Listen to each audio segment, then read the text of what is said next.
It's Will and Denise and Will, whichever way you prefer. Welcome to After the Week here on December 4th, sponsored by SmackTalk Showdown. I can't believe it, Will. It's the last month of the year. I was still going to promote November right now, and I'm like, wait, wrong month. It's December.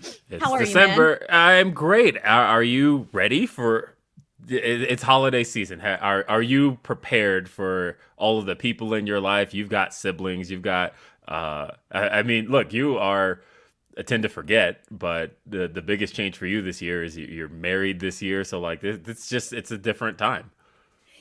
I got to say this, though. I am ready for the holidays, but I'm a little bit nervous. So I'm about to reveal something here. Nothing too major, but I'm going to reveal it. So, Will, you know how you came on here the last couple of shows and you were talking about your dramatic change in your weight and how, you were just looking like a lot thinner and stuff?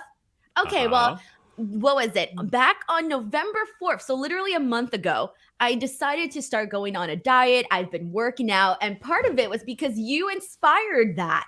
Okay. And while I haven't had a drastic change, I am down a couple of pounds. Woo. So I am nothing too major. Don't get too excited. Just like 3 pounds. That's not too much in like a month too. Okay. But whatever. Still, it's exciting, especially considering we just had the most feastful holiday of them all pass. So like, look, I gained 5 pounds just from that. So that's why I'm nervous, because tamales, we make tamales for Christmas, and I love tamales. Like, are you kidding me? I love them. And so that's why I'm nervous, because I'm going to want to eat a bunch of them. Mm-hmm.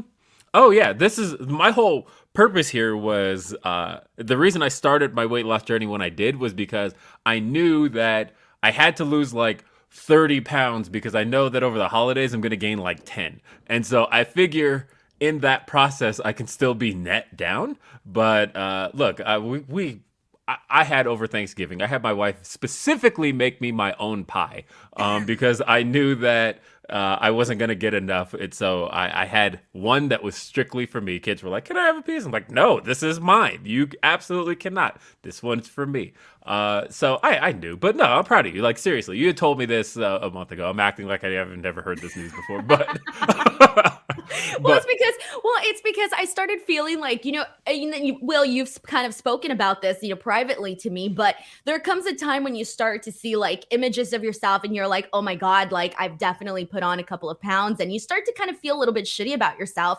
And I started to feel really shitty about myself. And then what happened was it got worse. I started getting DMs from people telling me that I need to exercise and lose weight. And yeah, I know. And like, there was just a couple there like that were just a little bit, I started thinking, oh my God, like, well, this hurts to hear. Maybe this, troll has a point. No, never give the trolls that power. Never be like, no, but it was true. Like, I started thinking to myself, oh my God, like, I'm obviously an on-camera personality. I need to, obviously if I'm not comfortable with the way that I look, I got to do something about it. Right. So I am down now. So I'm putting this out there. I don't know why I'm putting this out there. I'm down to 123 pounds. Now, let me tell you, that may not seem like a lot to a lot of people, but my average is literally like 110, 112. That's where I was at before I kind of like blew up in the wrestling space. And I feel this is crazy, Will, but I gained a lot of weight because all I was doing was working. I was sitting on this computer working and eating and not doing anything else. And so I saw that shift in myself. So now I'm still trying to get under 120 and just kind of keep going from there. So I am feeling a lot more confident. Someone on my other podcast the other day told me I was looking different, and I was like, oh, it's starting to show. But it's only been like a couple of pounds. So I'm still working. It's hard because every single day I've been like motivating myself to get up and exercise. And so it's a whole thing. But hopefully somebody else may be inspired, because I was inspired by your journey. You already inspired a bunch of other people, and now I'm starting my own journey. Well, I am proud of you, seriously. And this like one's the worst. Ricky Zaldivar says no more pizza, Denise. I haven't had pizza in since we went to Full Gear. Full Gear. Yes. Yeah, that pizza I had at Full Gear, by the way, was the first pizza I had in like 2 months. And I will tell you, it was heavenly. It was like, my God, bread and cheese and all these things I haven't been eating. And look, it wasn't even great pizza, but it wasn't. And you lost a pound from that trip. I was so pissed. Will texted me and he was like, Denise, I'm down a pound. And I was like, this mother, because I was up like 1.5 pounds. And this is true. This is from Jennifer Kathleen, who says, I don't know how tall Denise is, but I'm guessing she's short like me. A few pounds shows a lot differently on different frames. This is entirely true. I'm exactly 5 feet tall. Oh yeah, So I Denise can is only hit a certain period, and then I start looking, not like myself anymore. yeah. Denise is like suitcase Yeah, size. I'm short. Yeah, thanks. Very Put that short. out there, Will. I mean, you can't tell. Like in the intro, yes, you when we're can back. tell. I mean, the thing is, we're back to back in the intro. I'm 6 foot, by the way, so the difference between us is quite apparent in the intro to this show. Speaking of which, I have to say thank you the other day. I've been meaning to say this for a minute, but I did watch. Oddly enough, I do watch Denise Salcedo content. I did watch your full gear predictions that you had done. With Luke, yeah. And so thank you for giving me props on the intro to this to your channel. You're now famous. Be like, oh yeah, it was my idea, knowing full well it was yours. Yeah, no, it was just something I was in the process of making intros for some of the other channels I do work on, and I was like, I need to like come up with an experiment and see if this will work.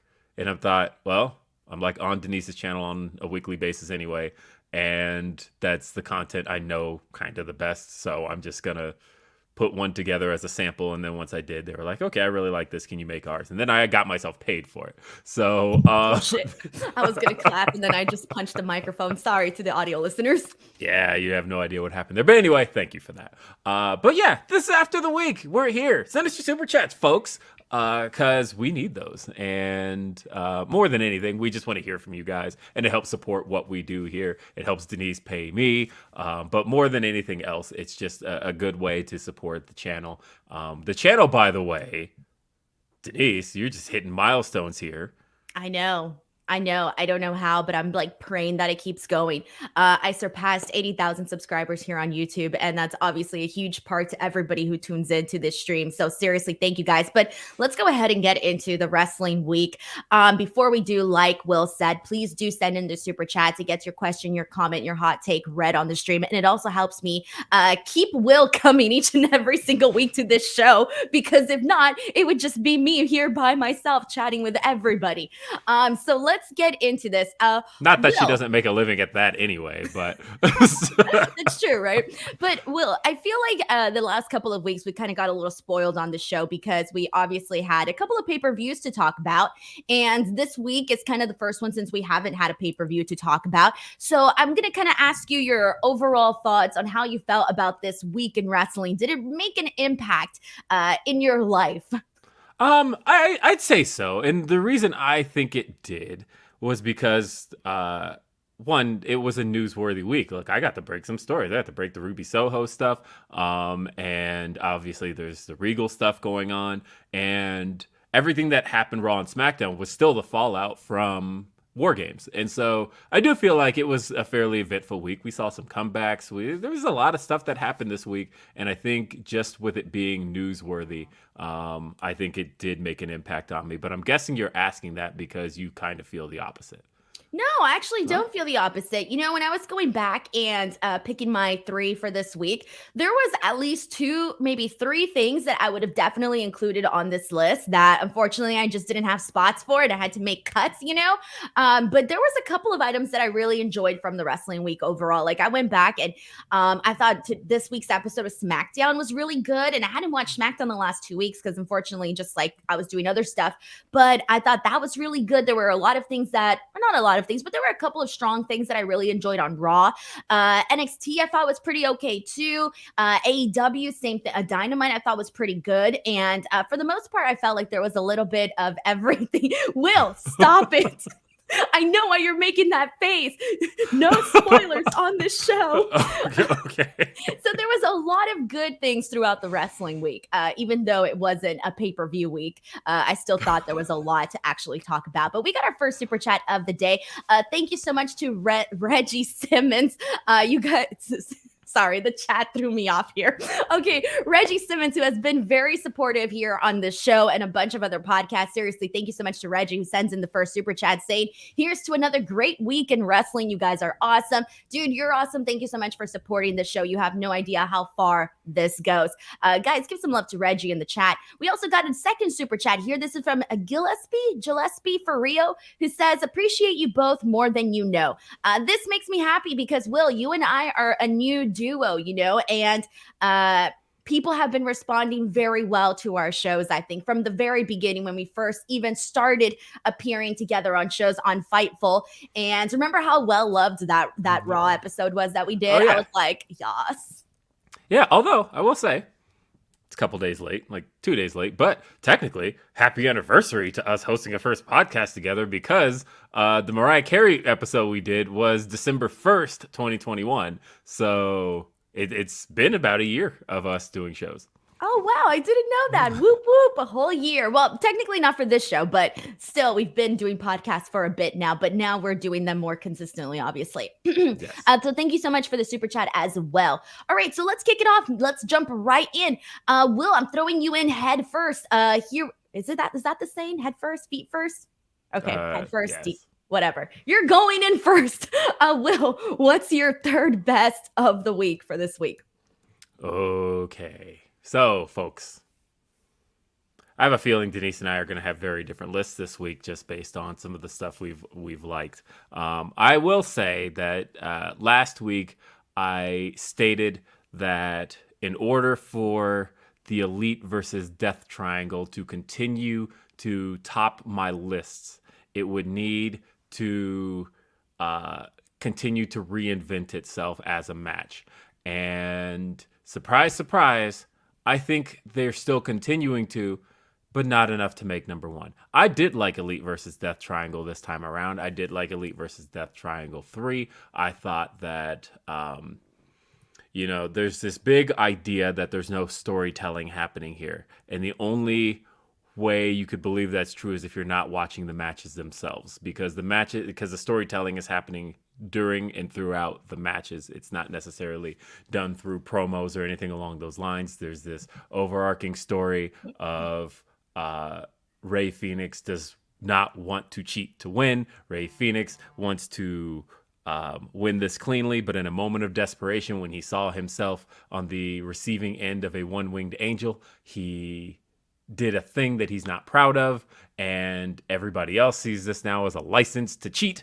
And so the rest of the team is running with that. Here, this match got jump-started on the ramp, and they really kind of worked it in reverse, where none of it started in the ring, and that gave us this was right off the bat just a very, very different match than before. And I enjoyed it. I enjoyed it a lot. I particularly enjoyed the finish. I thought that what they did out there with Matt Jackson hitting the knees on Pac as he's going for the Black Arrow and getting him straight in the face, which was the story coming out of the first match where Pac had a broken nose, and so therefore it's been a target this entire time, and that allowed Matt Jackson to get the victory. I thought it was very inventive. I thought it was very fun. I thought the Indianapolis crowd was there for it, and therefore this got my number 3. Again, wasn't unique enough in a week where there was so much other great stuff to get my number 1, but I did enjoy this quite a bit. So I got to tell you, Will, I decided not to put this one on my top 3 this week. I knew you wouldn't. But the only reason I did it was because, I agree with you with what you said. I think that there was, oh my God, so much great stuff in this match period. And I do love how they keep finding, new ways to kind of just spice things up. And obviously I knew that was going to happen. You think that they would have announced this best of 7 series for us to see the exact same match over and over? No, they're each and every single week, they're finding ways to continuing furthering the story, like you mentioned with the hammer and everything that they're doing with that.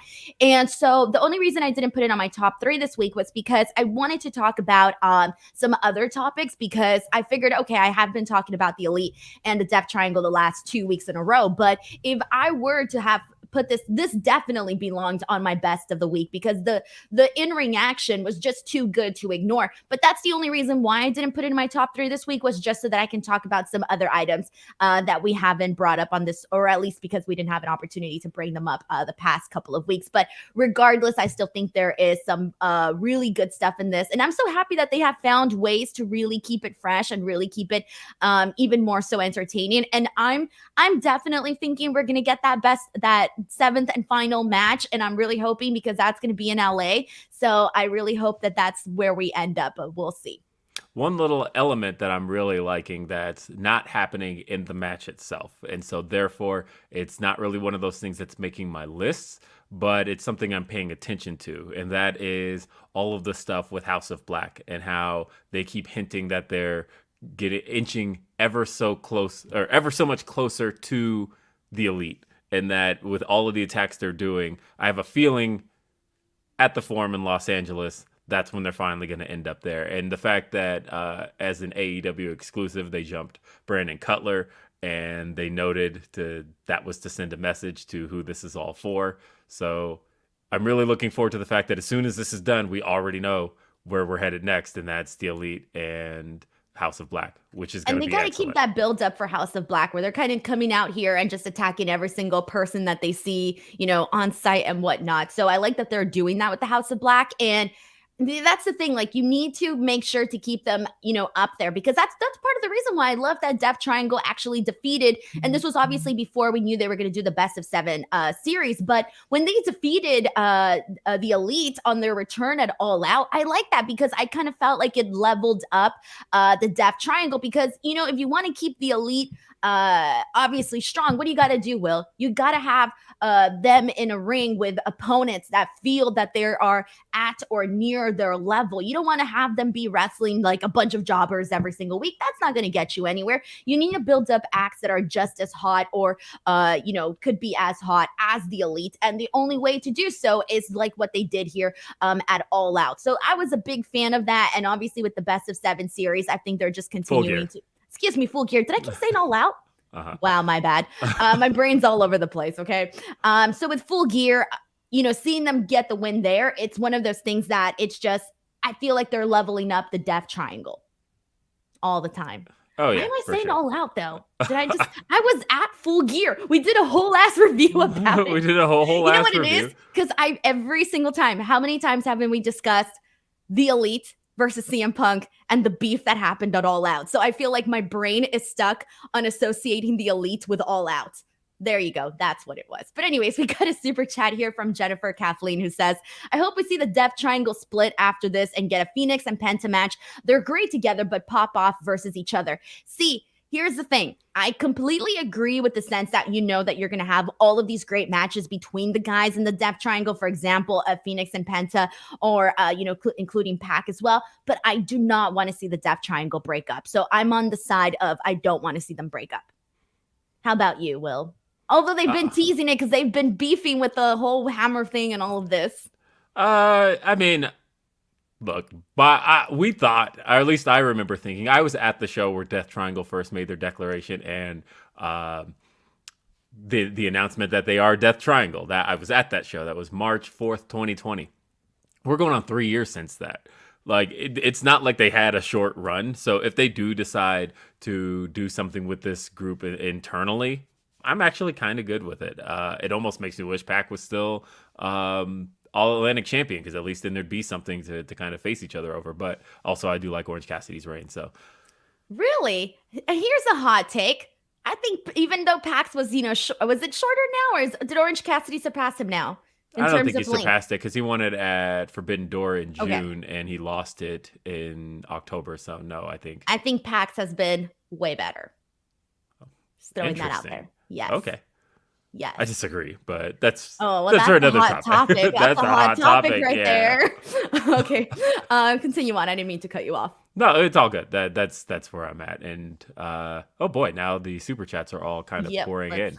Let's see what people are saying. Thank you so much to Jennifer for sending this one in here. And let's continue on. This is one from Jamin John, who says, don't understand why AEW refuses to turn MJF babyface. Thoughts on this? Obviously, we'll, I think part of the reason, if you look at the top heel landscape in AEW, as far as main event level heels, it's not that strong, and they have a good number of heels, and there's people they can elevate. But as far as people who can carry the brand as a top heel, it's really just MJF and like Chris Jericho, and we've seen Chris Jericho at this for a long time. I don't think it's a refusal to turn him. I think it's more so there's still a lot more mileage to get out of him as a heel. I think that he still works best as a foil to a lot of the top baby faces in the company. And there's a lot of programs with the top baby faces that we want to see. Just thinking about the fact that he's got Ricky Starks coming up here. It looks like he's probably going to be feuding with Bryan Danielson. Eddie Kingston is another one that he hasn't faced yet. There's a lot more mileage to get out of him as a heel. And I think ultimately that's what he does best. Whether or not people like him, I think, there have been heels over the years who've been cheered. Hell, Roman Reigns gets cheered these days. I think him getting cheered is a lot different than positioning him as a babyface. And I think he can continue to embrace the cheers without necessarily needing to be positioned against other heels. I don't think he's ready for that. That's exactly what I was going to say, too, in terms of, first of all, I still feel like you said there's a lot of mileage with MJF as a heel. And the reason for that is like he's so good in that role that I don't feel he needs to be a babyface right now. And whenever that does happen down the line, I feel like it's going to be this like huge, big shift. So you obviously want to make it like implode, right? It has to be like an imploding moment. But the thing that I want to get at here, though, is the same thing you just said right now. People are still going to cheer for MJF. I mean, what? At Full Gear, remember everybody was saying F John Moxley, and he was supposed to be the babyface in that. But you had people so passionate about wanting to see MJF get the win there that they were like, F John Moxley. John Moxley didn't do anything to the people, but yet people were like, F him. And it was one of those things where I remember you were sitting there going, what? What do you mean F John Moxley? What are you guys doing? But it was because the people were so passionate about MJF, even though MJF is the heel. So I feel like that's not going to change. People are still going to want to cheer for MJF because people like to cheer for the bad guy. Yeah, and that's not to say every crowd's going to. I don't feel like Indianapolis this week was really on MJF's side much at all. And, obviously he'll have those Northeast crowds, when he hits the New Yorks and whatnot. But I think when they hit cities like Dayton, Ohio, I bet you they're not very much on MJF's side. I think it's all just going to depend on where they go. Exactly. And we got a super chat here from Grapple Geekery. Thank you so much to Grapple Geekery, who has also been supporting these shows a whole lot. Grapple Geekery says, I've said this before, but since wrestling YouTube is mainly white geek guys in their 20s to 40s, I really appreciate hearing your perspectives, especially since I'm a 46-year-old white geek guy. Thanks. I love this. Thoughts on this, Will? Look, I've been in this space now over 17 years. I hit my 18th year coming up here in June. So what I will say is, yeah, that's very true. That I've spent a lot of years navigating a space of white males, and I think you still are kind of navigating just a tad bit because some people are still a little bit like, mean, because they're mean to me too and mean to you, and it happens, for right? Sure. And what I mean is more so amongst my peers, and so I see. and I mean, obviously, as far as the audience is concerned, that's just it is what it's going to be. But yeah, that is part of what I set out to do, especially in the last year and a half, which was give a platform for not just people like me to speak, but for people like me to relate to find common ground. And I've been told that a lot. People have stopped me at various shows to just say kind words along those lines of that, they didn't know that there were other people like them in this space, and they've kind of felt a little bit drowned out, and that I've kind of helped give a lot of them a voice. And I've hoped if I've been able to do that for you, that's great. And if, like Grapple Geekery, I've been able to kind of offer us perspective that you didn't know existed, then I'm grateful I've been able to do that too. Whatever I can. At the end of the day, I'm just here to share my experience and love of wrestling with you guys. There's all kinds and types of fans, and I mean, like, it is nuts. I mean, you kind of tackled your side of things, but on the female side of things, like, I remember not wanting or not wanting, but not considering a career in this because I thought, who the hell's going to care? Like, there's no girls out there doing this. Like, who's going to listen to me? And I've said this a million times, and it's been hard to navigate those waters because I feel like on top of being a female, I also have the Latina card, so it's like, oh my God, I feel like I'm just trying to get through all of these obstacles. But I feel for the most part, people like Grapple Geekery are definitely, I guess you can say, connecting, because I feel like who the hell cares what you are, what your background is? If you're not a shitty person, people are going to, and if you're not a shitty person and the person listening is not a shitty person, you will come together. Thank you, Grapple Geekery. All right, we got another super chat here. This is from Mike Parker, PWMM, who says MJF is the modern day Ric Flair in the sense he's better as a heel, but people will always cheer him because he's so good and has such a great persona. I completely agree with what Mike Parker says here. Yeah, and the thing is, though, like I said before, not every place is going to cheer him, and that's been actually kind of clear.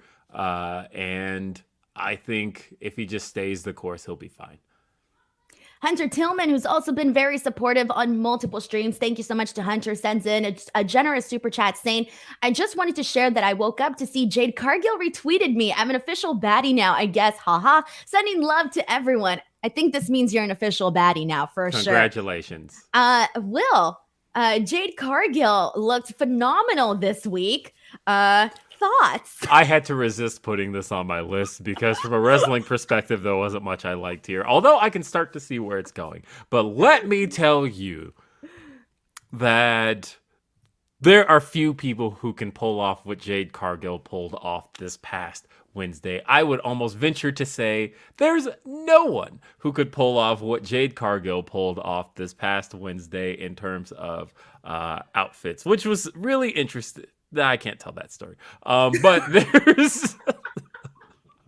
there's a story. I could blow up Jade's spot, but I'm not going to right now. But I will say that outfit, my God. Okay, breathe, Will. Breathe. All I tweeted on Wednesday was Jade Cargill, and literally just her name, and everybody knew what I meant by this. Jade Cargill pulling off, and also shout out to Sandra Gray because AEW seamstress, former WWE seamstress, she put that outfit together for. Just amazing. Jade Cargill is look. I'm a man and still body goals. She is just phenomenal and a complete work of art. Ooh. Jade Cargill. Well, I will tell you, I posted a screenshot of that, of obviously when she came out on Dynamite. And let me tell you, that thing like freaking blew the hell up. I will tell you that right now. Hold on 1 second. Let me pull this up really quickly. I will tell you that right now, that thing got over 395 retweets, over 5,000 likes. And I mean, I got the perfect moment too when she was like taking off the coat and stuff. So everybody was like, what's up? What's happening here? She looks great, man. Like, honestly, like, credit to her because she's spoken about this on a previous media scrums where she said like her goal is to be on the body issue, ESPN's body issue. And she also said she works, really hard on her fitness, and clearly she does. So yeah, I mean, it was goals all around. Like, man, someone wrote to me, Will, on it was a burner account, so I don't respond to these because it's always burners accounts. Someone wrote to me, laughing my fucking ass off. Goals, you're never gonna look like that. And I was like, no shit, I ain't never gonna look like that. Fuck you, by the way. There's not very many people that could look like that. And you know what's funny? But I don't respond to burner accounts because this is just cowardly. But I wanted to put, and let me guess, you probably look like Brian Cage, huh? They don't. I ain't gonna look like Jade Cargill. These burners aren't gonna look like Brian Cage. I know. Post your real picture if you're that confident in yourself. That's the way I feel about those kinds of things because I got hit up by a whole bunch of burners this week. And like, no, I'm not going to respond to any of the burner accounts. But again, if you're going to go there, post your Brian Cage body. Right. Like you got to look. Show me your Wardlow. Man. But obviously, I am never going to look like Jade Cargill. A lot of people ain't going to look like Jade Cargill because, she just looks great. Okay. But there you go. Let's go ahead and get into my third best of the week. And my third best, why are you laughing, Will? The chat just, there's an account called Birder Account, and he says, hey, that's offensive to Birder accounts. Dead. Okay, dead. That one won it. Thank you for pointing that out. Okay, so my third best of the week is going to go to the return of our favorite cowboy, Hangman Adam Page. Obviously, with the way things went down with him in his last match with Jon Moxley, everybody was very concerned for his health and whatnot, and just making sure he was safe and all of that and good to go. And over a little bit over a month later, he returns, and I was so happy that they picked up where they left off with him and Jon Moxley because we were here, Will, you and I, talking about that really awesome promo that Hangman That was Page. a wild shot, by the way.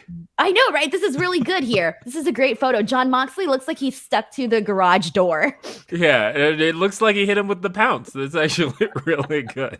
Right? I know. That's why I chose this picture. But, okay, so you remember that promo where he was like, hitting himself on the head and this and that, and he was just going like really crazy. It was one of those things that I just thought, man, he wasn't even supposed to be like the focus of that because they were leading into MJF and Jon Moxley for the pay-per-view. And I just remember thinking like, man, Hangman Adam Page really made me want to see this play out even more so with him and Jon Moxley. And so when Jon Moxley came out there and he started putting himself over about how he was the best and this was his AEW ring and that there was nobody man enough to come out there and basically, state otherwise, I was thinking, okay, clearly, obviously he was paving the way for somebody to come out. And I was not expecting Hangman to come out during this because, I don't know, I just thought he's still, at home getting fixed up or whatever, just taking time, whatever. And so when he came out, I was genuinely freaking happy. I thought, hell yes. Because again, I think there was a lot there. And because that wasn't the story being told at the time, I kind of feel like now you can do that. And obviously, I was also wondering, and now that Jon Moxley's not champion, where are we going? What's next for Jon Moxley? Well, now we know it's Hangman Adam Page, and I feel like this is going to be a story that unfolds very nicely for both sides. So this is my third best of the week. I had to resist putting this on my list because I enjoyed it a lot. I've said this before, but as some people have their comfort shows they watch, they sit back and they watch TV that makes them feel comfortable, that they've seen 1,000 times, that they know aren't going to get any surprises. I have comfort matches that I rewatched that I've seen 1,000 times. And the funny thing was I was doing some housework Tuesday and I ended up watching Kenny and Hangman versus the Young Bucks. I've seen that match a million times. Revolution 2020. I watch it a lot when I'm like, I just want something on in the background that I've seen that I know I'm going to enjoy. And I threw that match on. And my brain went, man, I can't wait till Hangman comes back. I don't know when that's going to be, but I can't wait. And, once we have all these guys back in the fold, I think that's going to help really complete what the roster looks like now. And it's so funny. He was in the front of my mind and even still wasn't even considering it when Moxley called somebody out. I still kind of marked out when his music hit and I got really excited and I thought, you know what? This is perfect. The last time we saw Hangman was a little over a month ago and it was being wheeled out on a stretcher after a match with Jon Moxley. Makes perfect sense for him to come back for Jon Moxley. I liked all of this. I even liked Moxley is so, what's the word I'm looking for? Moxley is very aggressive, but in the way he's so aggressive, he is also ungraceful. And being that he's not graceful, when he fell on the stage during this brawl, I will tell you, for most people, that could have been like a big botch, career ender kind of moment. But Moxley being who he is and being the type of brawler he is, being as scrappy as he is, it actually kind of worked for him. It kind of fit. I saw that happen and I thought, yeah, that's actually Moxley. They've even said he's got 2 left feet. He's very, that's who Moxley is. And so, yeah, when he fell on that stage, I thought, yeah, that's about right. And then he just kept going and kept fighting. And I thought that's what would happen in a fight situation like that. And I liked it, actually. I thought it added to it. It kind of added a little bit of realism because he just kept going. This was great stuff. I'm with you. This would have been like 4 on my list. This would have been embarrassing for anybody had they fallen. But I gotta tell you, anytime someone falls, oh my God, I love it. I like rewind like a bunch of times just to rewatch it. So I rewatched Jon Moxley falling like a bunch of times because it's so funny. But nothing will ever top a Titus O'Neil. Ever. Yeah. That was the greatest thing. Like, I think about it and I can still like see it all in my head. And it makes me happy every time because it was so funny. But see, for like somebody like Titus O'Neil, that's not necessarily like it a part of how... It wasn't a bad thing. People loved him for it, I feel. People loved him for it, but it kind of also became like a little bit of like a joke on his career, right? Whereas, like I said, Moxley is scrappy. So it just felt like something that would happen in a scrappy brawl. Titus O'Neil, like, it was more like a thing everybody was pointing and laughing. And so, but I kind of feel like it made me love him like a lot more after that because it was too funny. Like, you can't, I'm sure everybody right now is visualizing this and going, haha, yeah, I remember that. Yeah. I mean, there's a piece of me that looks back at that Titus O'Neil fall. Like, he was inches away from a pole, like, right there. Like, that was, like, inches difference from being like a funny incident to like, oh my God, Titus's career is over because he tripped and fell in a Greatest Royal Rumble entrance. Sorry. I thought it was lovable. It made me love him that much harder. I'm sorry. It was great. Great moment. Grapple Geekery sends in a super chat saying, Hangman's return was my top moment of the week. And for the record, I look like Blue Meanie present day. Hey, I mean, look, Blue Meanie still makes a whole lot of money being the Blue Meanie, so. I love it. Okay, I love it. Thank you so much to Grapple Geekery. Jaimin John says, is Bidding Wars 2024 a gimmick? No, I wouldn't say so. Hey, bro, like, if you are worth money, don't you think you're going to, like, when that time comes, you don't think that he's going to be getting offers? Will, what do you know? I don't know anything. I mean, I know what I knew going into the issues he was having in back in May with Double or Nothing. And I'm about 60-40 on it being a gimmick. There is a piece of me that does believe he actually signed a contract when he came back, and that the reason Tony's... A new one surpassing 2024? Yes, and there's a piece of me that believes that the reason Tony Khan is willing to let this be mentioned so much on TV is because the payoff is going to be in story that he chooses AEW, but that he's already signed. I see what you mean. I'm about 60-40 on that. 60-40, okay. Because the way I see it too, it's like, come on, you know they're going to want MJF, and you know there's going to be money thrown at him. Yes, but I said, there's a piece of me that believes that the reason that it's mentioned so much is because it's already a done deal. So what do you think? What if they like signed him through 2025? Yeah, again, I could see that. But like, I don't know. I had this feeling that when he returned it All Out, that was with a new contract. Okay. I like this. You know what, Will? You convinced me. Now that's my same theory. I'm stealing your theory. Good theory. Yeah, I don't know. That's just the feeling in my gut.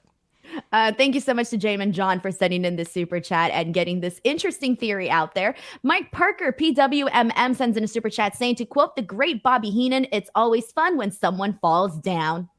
Funny. Yeah, I agree. I definitely agree. Thank you so much to Mike Parker for setting this in. And alrighty, so let's go ahead and move on from here. Will, it is time for your second best of the week. Second best of the week goes to Monday Night Raw. And on Monday Night Raw, we saw the Bloodline. Without Roman Reigns. Obviously, a lot of the stuff that's happening with the Bloodline as of late is without Roman Reigns. We're not going to see Roman Reigns again until 2023. And so everything that plays out with with the Bloodline for the next month is all going to involve the main members of the group. With all of that said, this is a twofer because really my pick is Kevin Owens versus Jey Uso in the main event of Raw.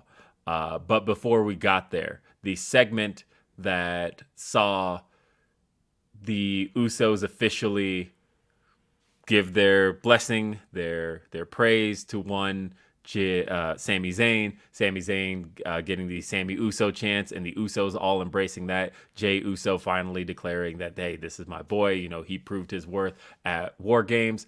All of this was great stuff. And Kevin Owens, I thought, on the mic here, deciding that, you know what, Sami, we're done. You picked who you picked, and I fully understand why you picked them. Hell, I've stabbed you in the back a million times. I get why you stabbed me in the back, but as far as we're concerned, we're done. And then he said, but I'm not done with the Usos. I'm not done with the bloodline. And it was a great way to keep the story going. I thought the match itself was a whole lot of fun. It was a great main event, great TV main event between two guys who have kind of always been known to deliver when they're in the ring like that. It has me looking forward to the inevitable Usos and Kevin and Sami match that I'm thinking they could probably hold off till WrestleMania at this stage, but things are kind of in motion. The silent best part of all of this is also Solo Sikoa, because everybody's raising their eyebrows at what's going on with him. Why isn't he, like, he was originally on board with Sami Zayn. Why is he suddenly being so standoffish? And we all have these questions now. I have my theories as to why, but I want to hear your theories. Okay, my theory. I can steal all your theories, Will. Yes, so steal my theories. Let's go. All right. So my belief is that the most honest person in the bloodline is Solo Sikoa. And that Solo in it? Sure. But Solo Sikoa was initially all on board with Sami Zayn. You know, he was cool with him, all of that. I think that the Usos and Roman have decided at this point to fuck over Sami. And that at this point, the Usos are not being genuine. I think the Usos and Roman already made their decision back at Survivor Series that we're done with Sami, but now we're going to string him along a little bit. Let's have some fun with this before we ultimately put his head in a blender. And I think Solo is the one who's now like, you know, you guys do your thing, but, you know, I'm not in the position of, you know, toying with this guy the way you guys are. And I think that's what's happening here. I think the Usos are toying with Sami. I think they're having fun with him, but I think they are ultimately going to slaughter him. And I think Solo is just like, nah, I'm with you guys as far as like doing the work of the bloodline, but fucking with this guy, that's not for me. And I think that's why he's so standoffish. But right now it seems like he's not on board with Sami, but I think it's because he's just not on board with being a scumbag to Sami.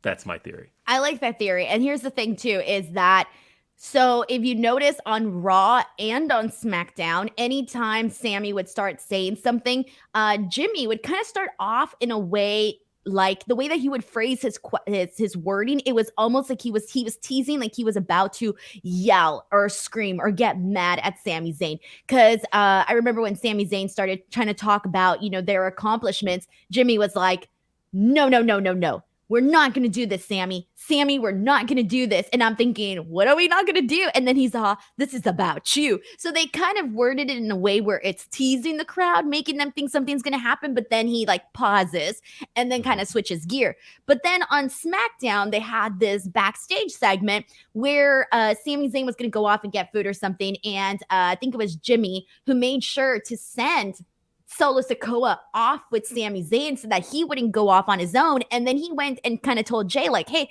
have you actually spoken to Sami Zayn about, him lying to your face? And Jay's kind of like, nah, man, like, you know, after War Games, everything's cool. So it almost starting to feel like now Jimmy, to me, is the one that is starting to maybe not trust Sami Zayn as much, versus before it was obviously Jey Uso, but now it's kind of seeming like it's Jimmy Uso here. Now, I think that's where we're headed. Your theory, I think that's exactly where we're headed, but I don't think we're there just yet. I think that's where they're headed.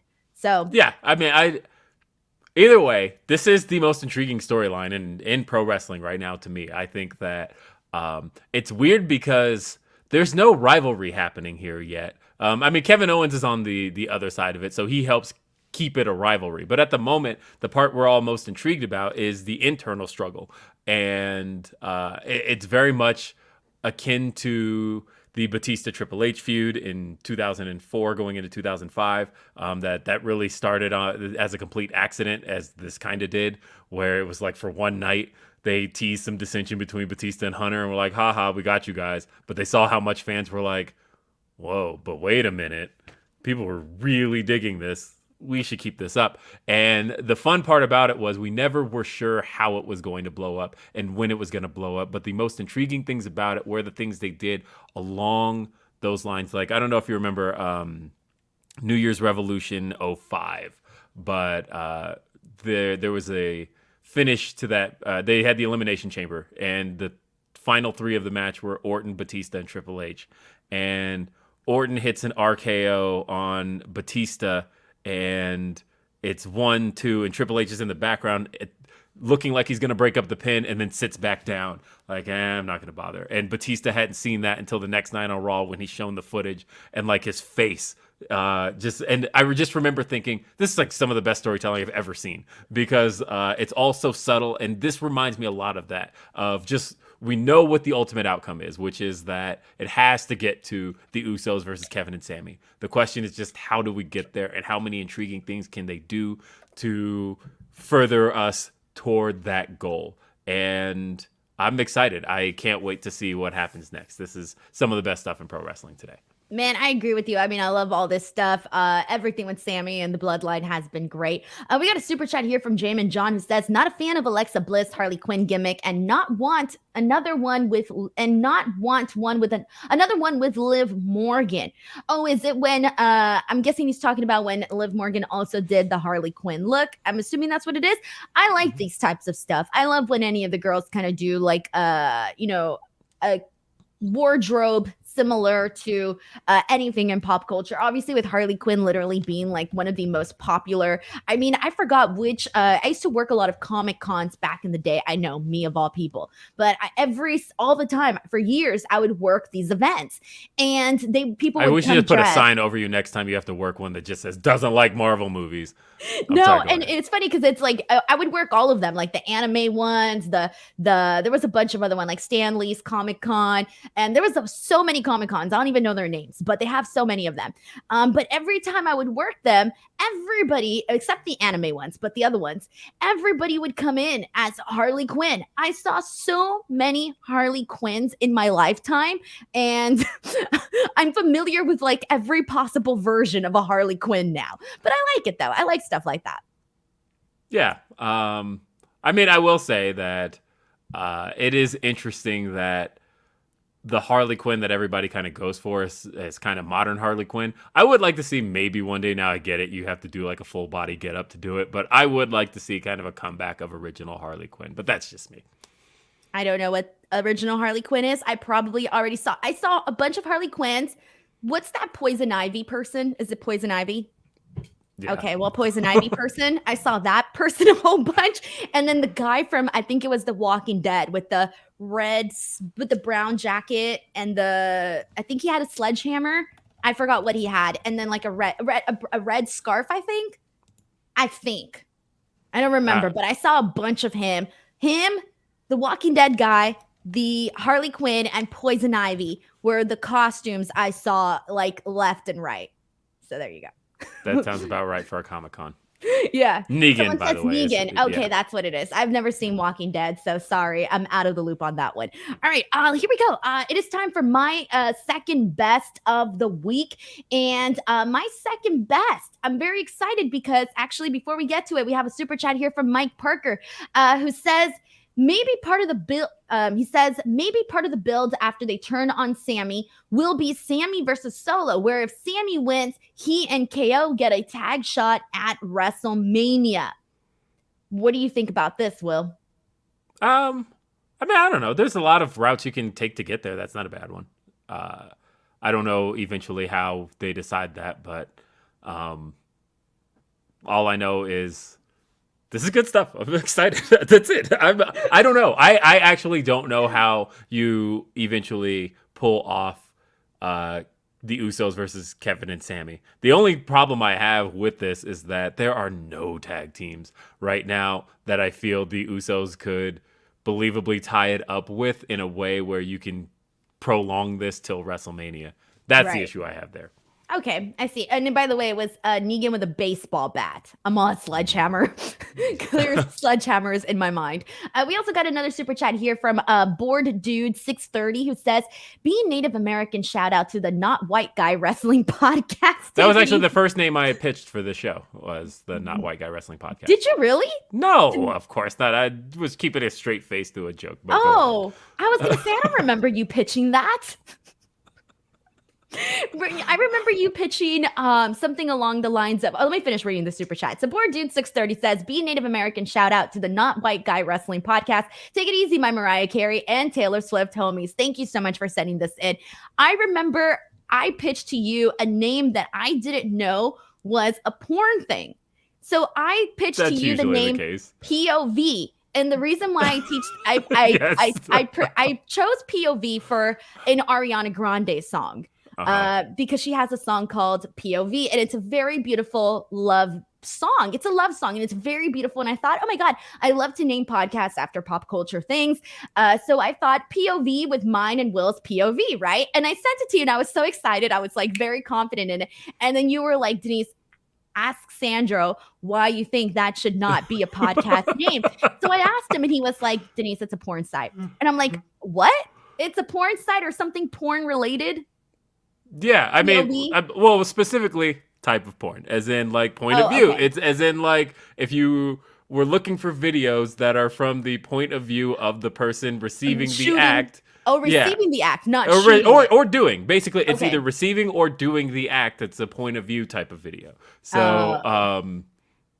okay. Yeah. See, and I thought point of view because, you know, my point of view of wrestling, your point of view. I got it. So that was almost going to be the name. And then you pitched, I think it was like Denise and Dad or Dad and Denise or something along those lines. No, it was Maxwell Baumbach had pitched, and this was fucking great. Maxwell Baumbach had pitched Denise and the Dad. There you go. But I said no because it sounded weird. I know. I was like, you know what? In terms of like wordplay and stuff, that's A+. And then I didn't want people to think it was like a porn. Yeah, see, and you went there because you're like, I went there. I was like, oh, Denise and her dad. Ooh, I don't know about that. That's funny. Okay. Yes. And then ultimately we decided on After the Week. And that's where we're at now. So you know what? One day I'm going to have a podcast named POV. All right. It's going to happen someday. Thank you so much to Bored Dude 630. Now I'll go ahead and get into my second best of the week. All right. So speaking of great TV main events, my number 2 of the week is going to go to the finals of the World Cup tournament on SmackDown with Ricochet and Santos Escobar. So the reason why I chose this match as my number 2 was because these are two guys so speaking on, I'm gonna start with Ricochet. Ricochet, you know, has people, when you think of people that unfortunately WWE has sort of dropped the ball on, Ricochet is a name that a lot of people bring up. They're like, yeah, there could have been so much more done with Ricochet. Let's be real. He's an easy person to sell in terms of getting over with the fans, right? And unfortunately, they always kept him at a certain level and he really wasn't doing much. And they treated him really like a jobber. Let's be real, okay? So I feel like this match, and granted, he's had other great matches, but I think this match was the one where I feel like he was kind of treated in a different light. And I loved the way that Ricochet was portrayed in this match. Santos Escobar is obviously a new act on the main roster. I knew and loved him on NXT and even prior to NXT and all of that. But it was specifically speaking for the main roster, his kind of, I would say, breakout performance on the main roster. And with somebody like Ricochet, where these are two guys that still have something to prove, Ricochet because he's been there for a long time, and Santos Escobar because he just got there, it's like they both had something to prove, and they went out there and they put on this banger main event.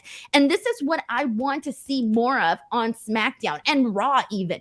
I want to see more matches like this. Like, this stuff was so freaking good. They had some great spots. My favorite one was when Ricochet ran from one side to the other side, jumped on the barricade, and then Santos Escobar jumped on there too, got him with a hurricanrana, and it just looked visually pleasing. And there was a bunch of other stuff that they did that I really enjoyed. The only thing that I will say here, though, is, and I said this on my post show on Friday, was I was upset that Ricochet was the winner here. And not because I don't like Ricochet or anything like that. No, it was really just because Ricochet, we have seen it, been there, done that with him as Intercontinental Champion, or in that, also with that match with Gunther.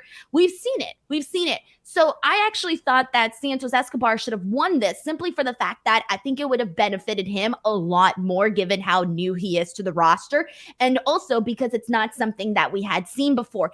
And one of the other things that I also mentioned on the post show was that back when he was in NXT, he seemed to be climbing the ladder in terms of the ranks on NXT, but for some reason, they never actually went all the way with Santos Escobar. It was almost like they didn't really know for sure if they could. And by then, it became too late, and it was just, that's it, right? And he actually had a really great feud with Tony D'Angelo, which I thought carried a lot of like the early NXT 2.0 days. So anyways, I don't want to see the same thing happen on SmackDown, where it seems like he's going up the ranks, and then not doing anything with him. So I hope we don't see the same thing play out here. And it did kind of worry me a little bit when he wasn't the one that won this match. I'm excited again for Ricochet, but I do think it would have been more, I think it would have meant more had Santos Escobar gotten this victory. But regardless, I still think that the match was phenomenal. Even the win was phenomenal for Ricochet, and had to get my second best of the week. I agree with you in that I love the match. I am a little annoyed that it seems like the stakes kind of are falling into the backdrop, because to me, it still feels like the bigger program that they're building to is Gunther versus Braun, right? And that, like, the only reason Ricochet is even in this position is because Braun was cost his match by Gunther last week. And so I still feel like that's where they're heading ultimately. And they've already announced that this Intercontinental title match is happening on SmackDown. And so I do kind of hate that, congratulations, Ricochet, he won the World Cup, but ultimately I think it's just going to fall into the backdrop for longer term plans. But no, this was excellent. I agree with you. I think that these two already have such great history going back to Lucha Underground. And a lot of times, I even talked to a wrestler this week who told me that one of the biggest concerns with certain things like matches from previous promotions, Lucha Underground, New Japan, things along those lines, that when they finally make it to the big stage, you look at like AJ Styles versus Shinsuke Nakamura, a match that everybody was like, whoa, Wrestle Kingdom main event. This was one of the best matches we've ever seen. Was it the main event? I don't think it was the main event that year. But either way, at Wrestle Kingdom, it was phenomenal. And it was a match that everybody wanted to see at WrestleMania. They're like, if it could do it on that big stage, let's see it on the biggest stage imaginable. And it sucked at WrestleMania. And so, and they were talking about how, we hear that from Lucha Underground as well, where, hey, this match was amazing. We now have these guys in a bigger promotion, whether it's AEW, WWE, and then it doesn't live up to the hype of the previous match. I felt like this was a case of a match actually living up and possibly even over delivering in a spot where, look, not a whole lot of people watch SmackDown this week. I have a feeling the ratings will come in probably around 700,000 or 800,000 just because of where it aired this week and all of that along those lines. But so in that position, they gave these guys a lot of time and the ability to go out there and deliver a banger match. And yeah, Ricochet, Hunter loves Ricochet. Hunter has obviously shown that he has a penchant for booking Ricochet. And I think that he's got to undo a lot of what happened on the main roster with Ricochet over the last, how long has it been? Almost 4 years. But I think he's on the right track for doing so. But I do agree that I don't know. It's tough, right? Because Escobar is a heel, and putting him up against Gunther is probably not going to do him any wonders either. This was a tough one, but it's a good pick. This was a very good pick. Alrighty, but before we get into our worst of the week, ladies and gentlemen, let's get into something that is freaking awesome because we are sponsored here by SmackTalk Showdown. And if you haven't been keeping an eye out here on my YouTube channel, I just uploaded 2 promo wars that are brand new. The Thanksgiving edition is up, and I just uploaded the Christmas edition, which you guys can go ahead and check out. And on top of that, there was also the Halloween edition. Please make sure to check out promo wars if you already have. You know exactly what this game is. This is literally just a wrestling card game where you get to cut promos. They give you really silly names. They give you funny scenarios and funny tasks, and you literally just cut promos, and whoever is the best wins. Like whoever could be, the best version of MJF or The Rock or Dusty Rhodes, all of these great people that have cut great promos. Whoever is the best one actually wins. And this game is so much fun, whether you're playing with your friends or even family. You don't even have to be a wrestling fan to enjoy this game.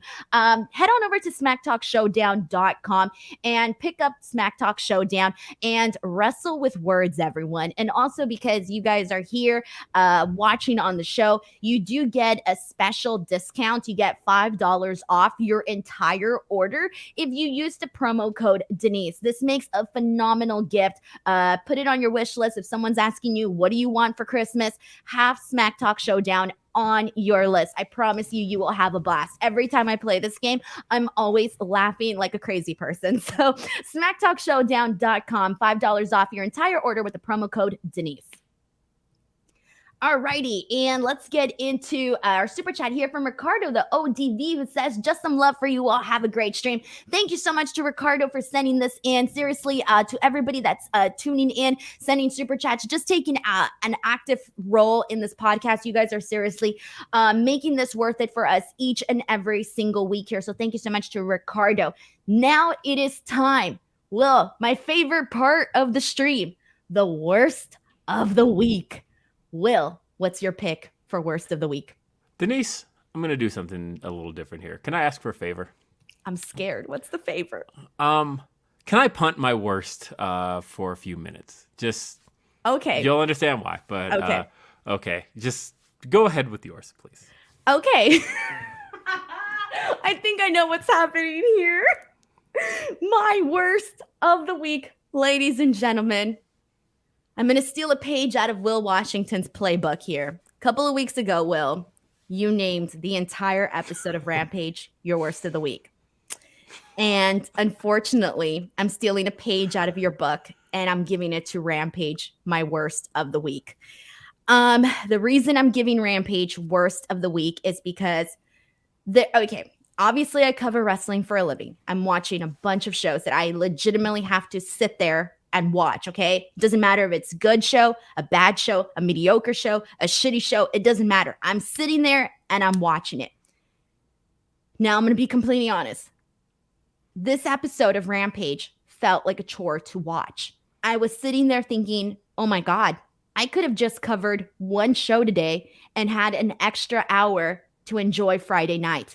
And when it's your job to cover something, you don't want to think that way. I didn't want to think that way. I hated thinking that way. I like enjoying the shows that I watch. And unfortunately, Rampage wasn't one of them. And in speaking, part of the reason why I didn't really care for Rampage was I didn't think any of the matches were good. I didn't think any of the matches necessarily screamed, hey, Denise, tune into the show. Even like I love the stuff. And Will, you had a phenomenal tweet about this. And it was Rampage finding the balance between what they do in-ring wise and storytelling wise. And I agree. There was a lot of great stuff that they did storytelling wise, even promoting some of the matches upcoming for Dynamite, as well as making some matches for Final Battle. I thought all of that was great. It was fun, but it wasn't enough to make me say wasn't enough to make me say this was a can't miss episode of Rampage. Now, I also put out a tweet, and this got hundreds and hundreds of responses. And I asked people, like, are you a regular viewer of Rampage? Or do you watch depending on the card? There were a lot of people that tune in regularly, but there was a huge percentage of people that told me they started watching Rampage regularly and then stopped. They said they stopped, and a lot of it They only came back depending on the card. So whether or not there was something that actually intrigued them on this card was whether or not they tune in. There were people that summarized it a lot. They summarized it the way that I kind of felt about it. There were some people saying, you know what? I try to watch Rampage regularly, but it's just content now. And I don't put the same emphasis on how I do on Dynamite. So obviously Dynamite for a lot of people is a can't miss. Got to tune into Dynamite. But Rampage has unfortunately become a background episode. Maybe I'll catch it, or depending on the card. And that to me was very, very telling, where and this was something that Tony Khan was asked about on a media call not too long ago. I forget if it was ahead of All Out or ahead of Full Gear. He was asked about the card. All Out, thank you. He was asked about the card to Rampage, and one of the things he said was he was working with a lot of people that, a lot of his big stars were out, and, kind of working around that. And he did say that he was going to be putting on better shows. And for a bit, I still thought, Rampage was still pretty good. I remember even kind of disagreeing with you that day that you thought that Rampage wasn't too great, right? But your whole take on that week's episode was that it was a live episode of Rampage at Daly's place versus something that was already, taped alongside Dynamite, right? So I did agree with you on that. But even then, at that period, I was still kind of, thinking, okay, there's some interesting stuff on Rampage, but this episode completely lost me to the point where I'm like, okay, you need to get me back here. As a viewer, you need to kind of earn my interest back. Does that make sense? Mm-hmm. Yes. So unfortunately, it's my worst of the week. I felt like this, match-wise, everything that Rampage did this week felt a lot like what Dark does week to week, which is, I think a lot of people who don't watch Dark don't kind of understand what it's kind of designed to do, because Dark, I watch everything, guys. Literally the only thing I don't watch on a week to week basis is like Main Event. But other than that, everything's at least on in the background at some point. But one of the things that Dark does week to week is because I see people get upset when they're like, hey, why is such and such booked on Dark? And it's like, kind of watch why they're booked on Dark, because they're clearly setting something up for Dynamite, where it'll be like somebody who's working Dynamite the following week might have a Dark match to just kind of lay the groundwork. And I feel like that's what this Rampage did, right? Where I could tell some of that same line of thinking was in place. Like, why am I watching Darby Allin face Cole Carter on TV? Oh, because they're putting him in position to now face Samoa Joe for the TNT title this week. Oh, why are we seeing Private Party face off with Jeff Jarrett and Jay Lethal? Oh, because clearly they're setting up Jeff Jarrett and Jay Lethal to challenge the Acclaim for the tag titles. And like I said, I found none of the matches on Rampage this week intriguing. And I think that's a waste of TV time.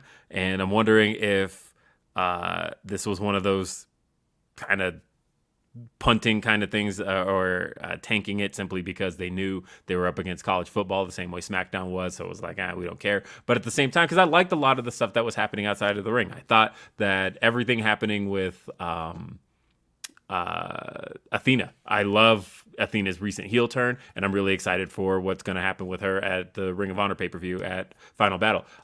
Shane Taylor challenging Swerve in Our Glory to that Shane Taylor Promotions versus Swerve in Our Glory match. That was a great segment.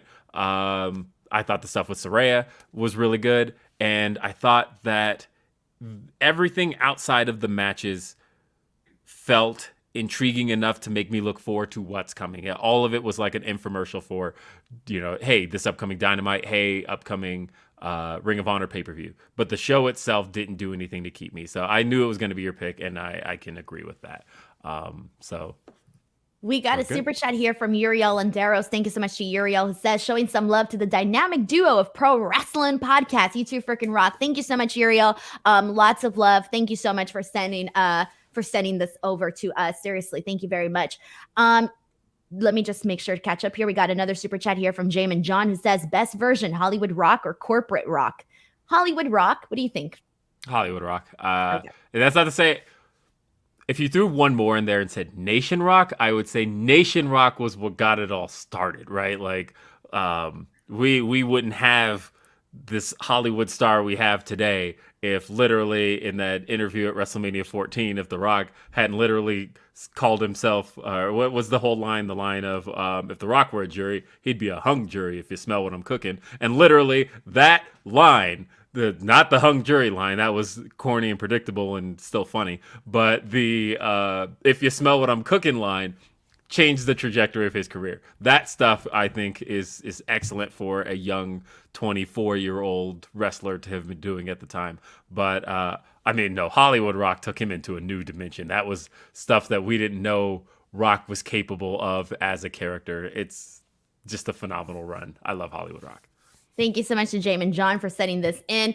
Alrighty, and it is now time for Will's worst of the week. Denise, I'm going to ask a favor.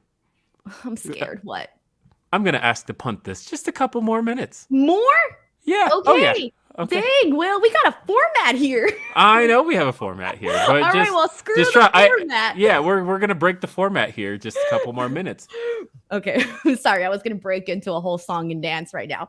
All right, well, in that case, let's go ahead and get into our best of the week. So, Will, are you ready to reveal your best of the week in wrestling? Oh yes, I am ready to reveal my best of the week. And so my best of the week is. Look, I am an in-ring guy. I just love it when in-ring professional wrestling delivers. And guess what, guys? Did you happen to see Bryan Danielson go one-on-one with Dax Harwood? Because I sure did. And boy, oh boy, that match just happened to deliver. I thought that these two guys went out there and just did some pro freaking wrestling. I thought that the exchanges between these guys looked like a struggle, and that is the thing that you want professional wrestling to look like. I thought that Bryan Danielson just has some of the most offensive looking offense in pro wrestling, in the sense that I just believe he is somebody who is looking to win a professional wrestling contest.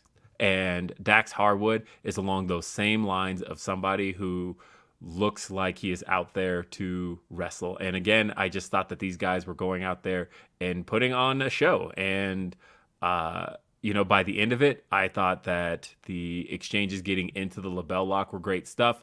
And this was one of those matches that probably had no reason to take place other than the fact that I'm sure Bryan wanted it because Dax is somebody he wanted to tie up with.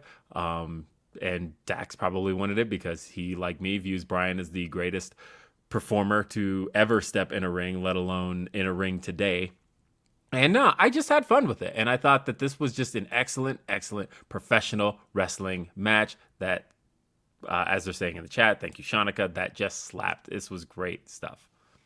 It was. And I wanted to include this one in my top 3 as well. Remember earlier I said there was things I wanted to put on here. This was definitely one that almost made it up there. The only reason I bumped it was because I really wanted to talk about Hangman Page.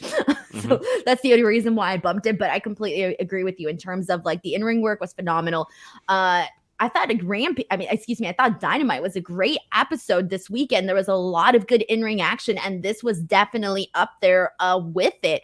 I think that like just I think the reason this was good in particular for me was just because it was so hard hitting. And anytime you get anything like that, it's really hard not to get into those kinds of matches.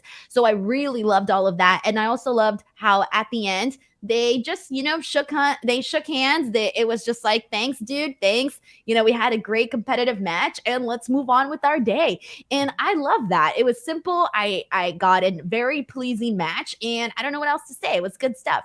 That's ultimately pro wrestling to me. That's all I want to see. Right, exactly.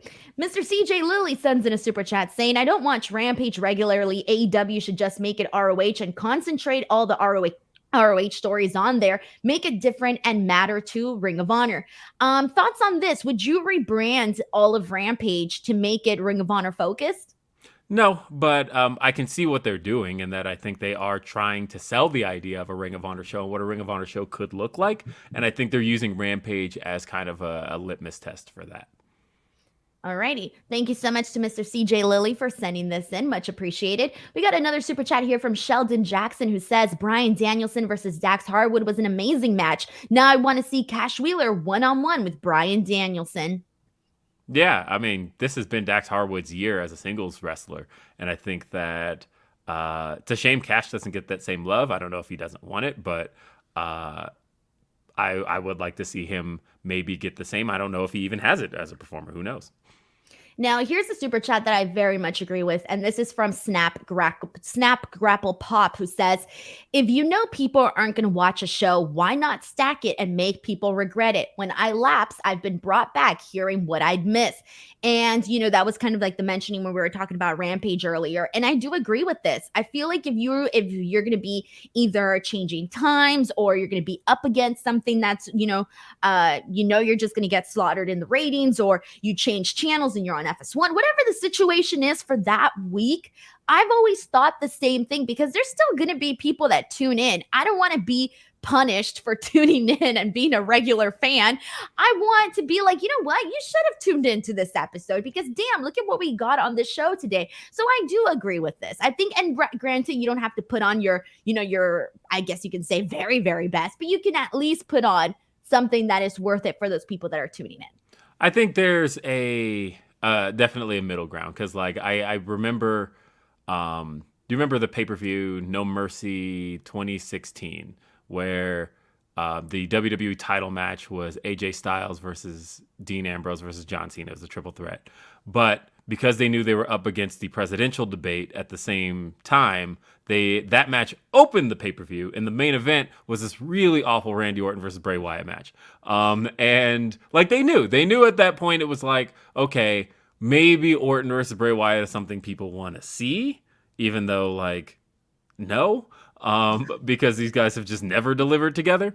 But also, I don't think we knew that at the time. I think they thought at the time maybe they could possibly pull something out as competitors against each other.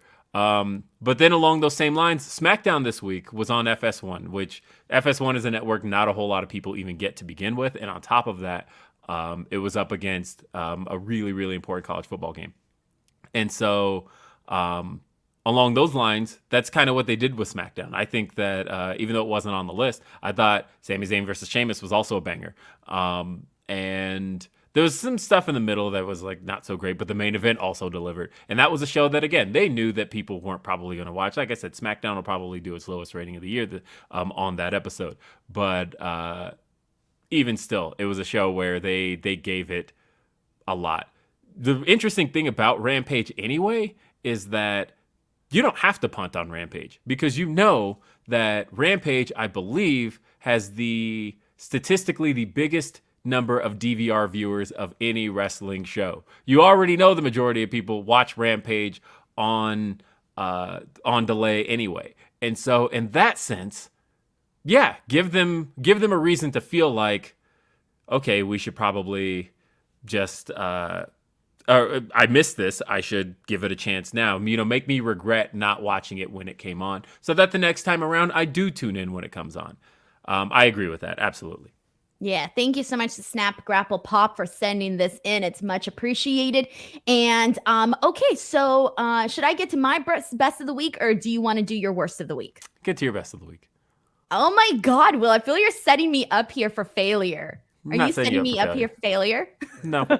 I'm terrified. All right, well, I think mine was pretty obvious because it was in the title, unfortunately. But what else am I going to put in the title? I got to put something, right? My number one was MJF turning on William Regal. And I know that this one, there was a couple of people on Twitter that thought that this thing went too long in terms of MJF talking too much and this and that. I completely disagree with it because I've said this a million times, but my favorite thing about MJF's storytelling, or rather when he comes out and cuts promo, is that he does this very, very like storytelling aspects of things. He doesn't just go out there and just start like talking shit, right? He sets it up, and that's what I really enjoy about one of the things I really enjoyed about this. So I liked everything from him coming out and, having this, people trying to figure out if he's going to, really talk about what's going on with him and William Regal. And he reads that email, and He sets that up. Okay, fine. From there, he goes on to talk about the bidding war of 2024. And he brings up Triple H. He brings up Nick Khan. He throws a shot at Tony Khan. All of that, to me, is still not getting old. I think that is so much fun to do. And I really love it when he kind of does that stuff. Like, I really, really enjoy it.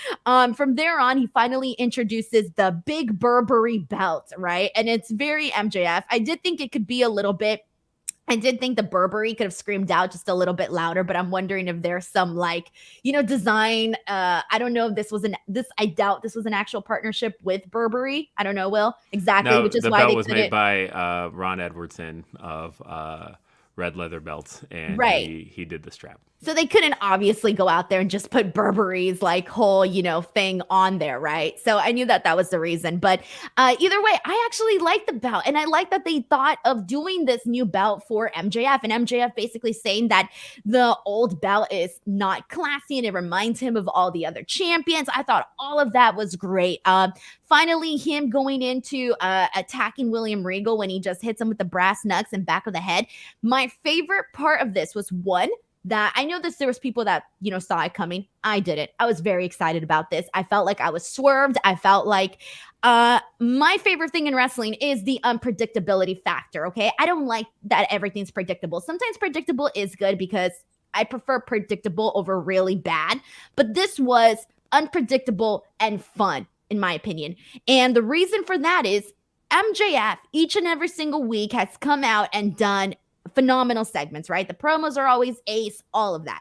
So he's raised the bar for himself, okay? So now if he were to come out as AEW World Champion where the stakes are a lot higher and flop, that would not be good, right? So to me, I kind of felt like having him turn on William Regal was something that just made it feel like, okay, just when you thought you had kind of figured out MJF, you did not. And granted, there's this whole other story about whether or not William Regal is going to be in AEW for much longer. That's a whole other thing. People seeing this as a write-off.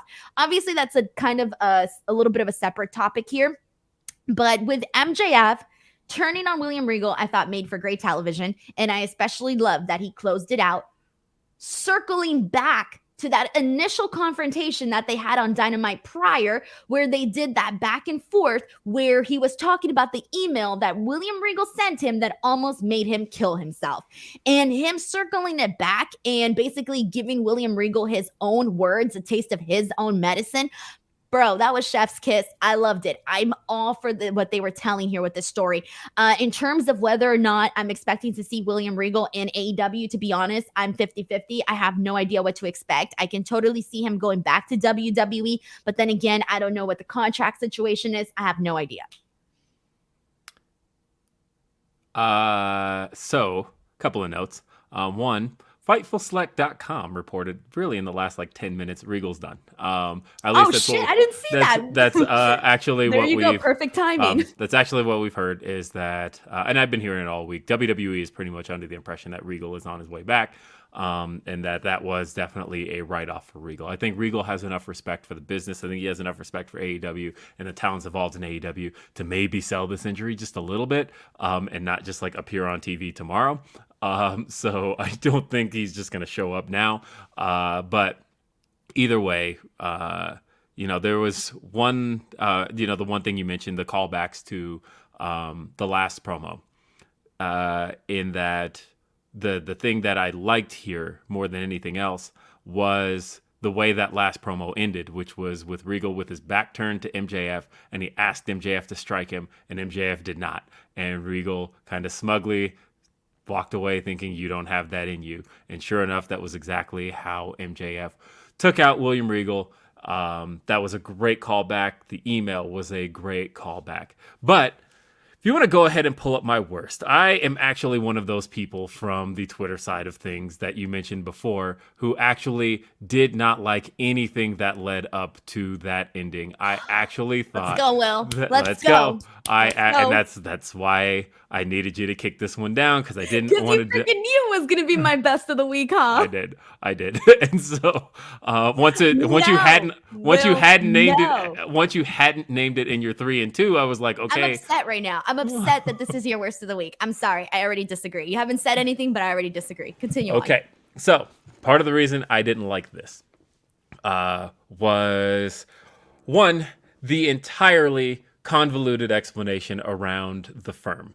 I thought that so when this segment first started, my brain looked at the clock, and or at least my eyes did, and my brain thought, they've got a lot of time to go till the top of the hour. And if I didn't know any better, like usually segments like this, whatever the payoff to a segment like this is, and my thought was maybe Ricky Stark's going to interrupt or whatever, but usually a payoff to the segment has to hit at the top of the hour. And they had like over 10 minutes to go to the top of the hour. I thought, what are they going to do for 10 minutes? And I felt like MJF was just out there stalling for 10 minutes, basically talking himself in circles. He basically goes in and explains everything that was going on. And he explains, well, I got jumped by the firm, and then William Regal sent me an email saying that I'm going to be, or that I saw a moment of weakness that I could turn you into the biggest villain in wrestling, and also I'm not going after the firm because I'm the champ and I actually respect what they did. I thought all of that shit was awful. I thought that but he was setting it up, though. He was setting up, basically making William Regal eat his own words. Sure, this took forever. It was a setup, Will. I felt like maybe it was a setup. Maybe he'll reveal next week that he was on it with the firm this entire time. But either way, I just thought that, man, what a waste of that entire month. Because I thought all of that shit just felt like it was taking up way too much of my time, and I wasn't sure where any of it was going. And again, for MJF to just be like, yeah, they put me through a table, but I kicked him in the balls and we're good. And I didn't like any of that. The belt reveal, it was a cute little swerve, I suppose. But it felt kind of underwhelming. I thought, honestly, for MJF, and the reason, again, I'm grading on a bit of a curve here, because had this come from anybody else, I probably would have been like, it was all right, and it was fine, and wouldn't have put it at my worst. But when I think about MJF, and MJF being a masterful promo worker who works with a whole lot of purpose and makes his words count, when I think about the promo that MJF had back at the Kia Forum, when I think about the promo that MJF has had with William Regal, when I think about the promos MJF has had with CM Punk this year, all of that stuff mattered. Stuff that he did with Wardlow. He made his words matter. And I just felt like coming out of the gate, your first promo as AEW World Heavyweight Champion, I thought, damn, this is just pretty standard heel stuff. And the bidding war of 2024 shit is like super tired, and I really hope that he's not going to spend the next year as champion continuing to hammer this one in, because it's really tired. And it's not tired in a sense of like, oh, I hate you as an AEW fan, so this is good heel work. It's more like, I'm not watching WWE television, so like this just makes me want to turn. And I didn't like anything here until he knocked out Regal. So I'm not giving the entire thing my worst, but I thought that this was long. It was boring. Crowd started chanting, "Shut the fuck up." And for the first time, I kind of agreed with that chant. That was in the very beginning, though. He hadn't even started talking. And they were shouting, "Shut the fuck up," because he was basically just being MJF. And then it was funny because he just turns around and he goes, "How?" and coof, basically going back to that William Regal line when he said it the week before. There were 2 points in that segment where I felt like, you know what, I kind of agree. Like, this is a rare time, and I like MJF. I think MJF is a world-class performer, a world-class promo, and I thought that this felt more like early MJF stuff. It felt like kind of blasé heel stuff, and it just wasn't for me. And until he turned it around with the Regal stuff, but it took way too long to get there. I was already mentally checked out. When he clocked Regal, it took me by surprise, the same way it did you, but only because I was already like, okay, can we move on? Oh shit, something happened. I was not a fan of this whatsoever. This was my worst of the week. I cannot believe how opposite we are on this segment. How can I see it as the best thing and you as the worst thing? I just didn't like it. I didn't think that. To me, I felt like he was doing a setup and he was setting everything up to get into this big, implosion of him turning on William Regal. Like, to me, I loved all of this. I love the way that it started from there to the belt to everything afterwards. I freaking thought that it was entertaining. Like, I didn't feel the way you did where I was checked out or tuned out. I didn't feel like that. It just that this wasn't for me. I thought that again, there was just a whole lot of uh, filler content here in a way where that's not something MJF has ever had to do. MJF is such a purposeful speaker, and I just thought that this was that rare time that it wasn't hitting for me. And in terms of like, let's talk about the bidding war of 2024, because I still think I know you said it's tired, and I'm sure a bunch of people agree with you. I'm okay with it. Like, whatever, right? I can do without it. I can do with it if he mentions it. It's not make it or break it for me. But I still like when he said that that he's praying to God that the right Khan fats the bill, and Lord knows he's not talking about Tony Khan. And he says, obviously he's hoping for it to be good old Saint Nick. And he says, mentions the trips, obviously Triple H. Are you sick and tired of him mentioning those other names as well, mentioning people from WWE, or do you still see it as like, oh shit? Because to me, it still garners a reaction from me. Well, if you notice, like the crowd doesn't get, it depends on the crowd, but a lot of the crowds aren't giving the Nick Khan line a whole lot. And I think a big reason why they don't is because like we've heard not just that we've heard it. Nick Khan is a very niche name. Like that's a name that, we know, right? Because we are but I feel on like this side of things. AEW fan base knows a lot of them do. I remember sitting next to somebody in an AEW crowd. I was in the build up to the Wardlow match, and he had mentioned Nick Khan. And somebody turned to me and goes, "Who is that?" And I had to turn and go, "Yeah, it's Vice President of WWE." And they were like, "Oh, okay, that makes sense." And I had to think about the fact that even if you are on the lines of knowing a lot of the behind the scenes stuff, you kind of have to care about the business side of things to really care about who Nick Khan is. Bro, and, he was trending all over the place when all of these releases were happening and everything. Like he was trending on Twitter. Nick Khan was trending. Because really, even still, I think there's a chunk of the audience.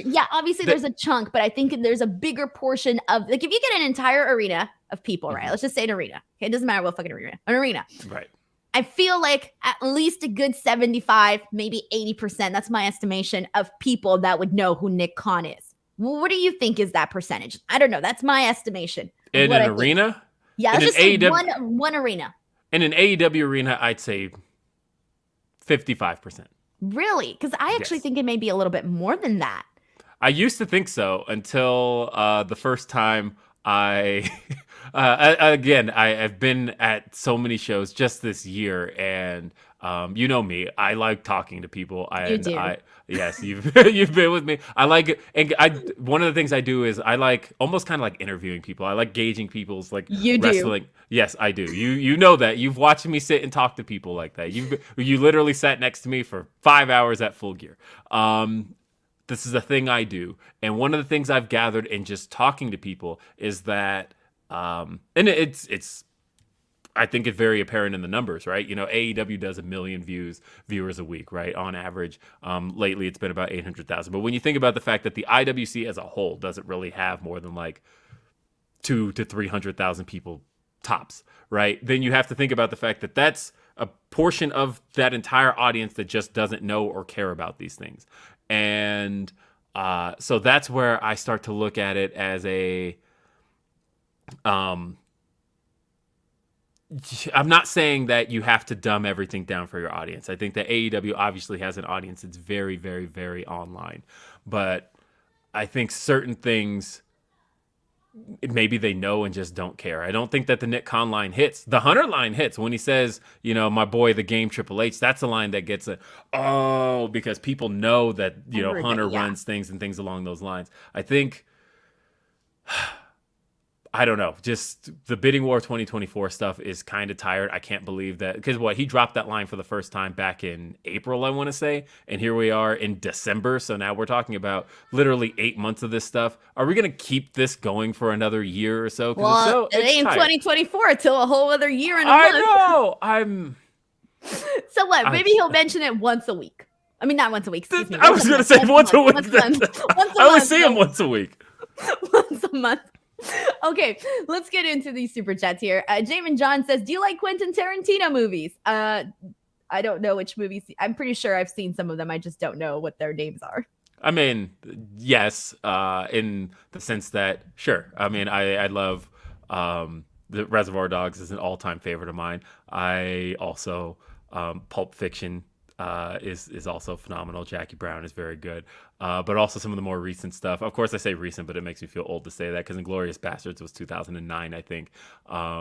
But and then Django, like yes. Wait, Django was no. Oh, no, I'm confusing Django. Which is the one that no, Johnny Depp, did he do Rango or Django? What did he do? I mean, he did. There was a movie that he did.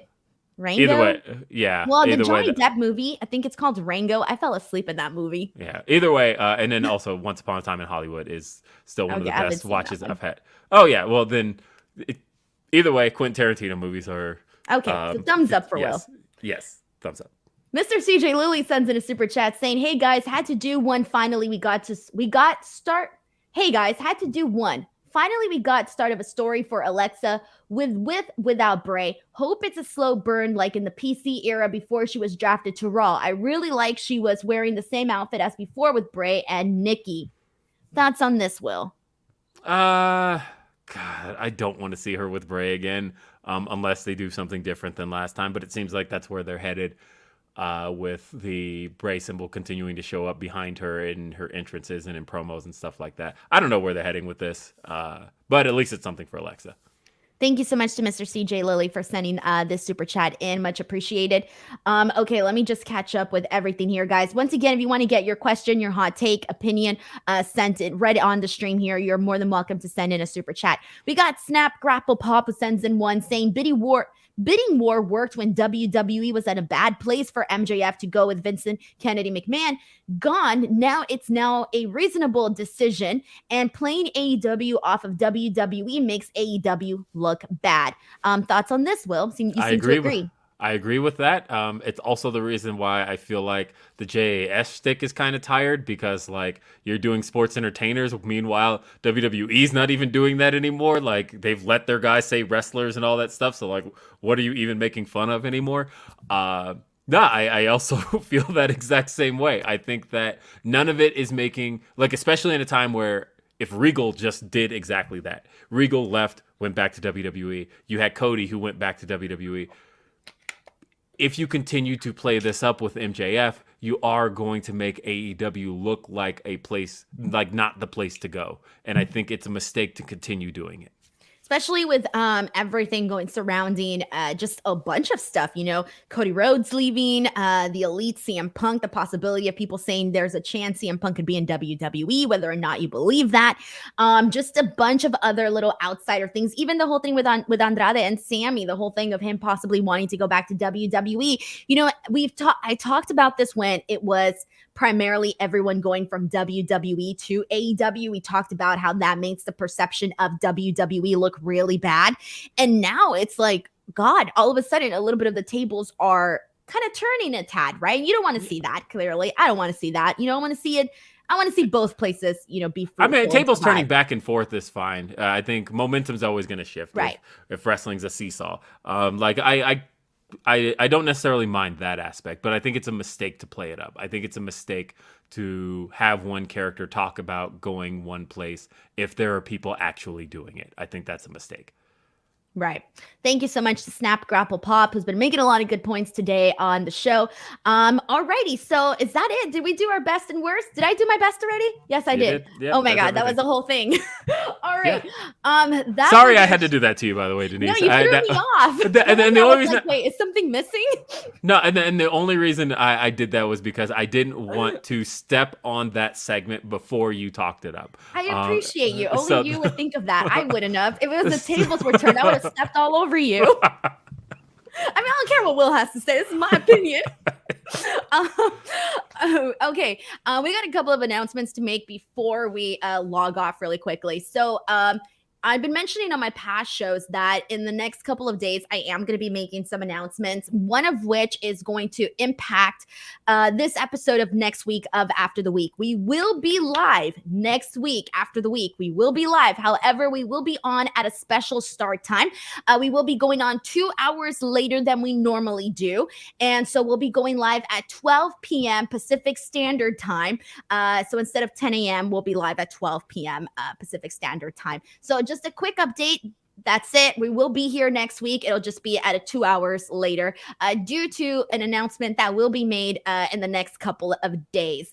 What could that be? I don't know either. I don't know. Also, please, guys, if you haven't already, make sure you guys subscribe to this channel.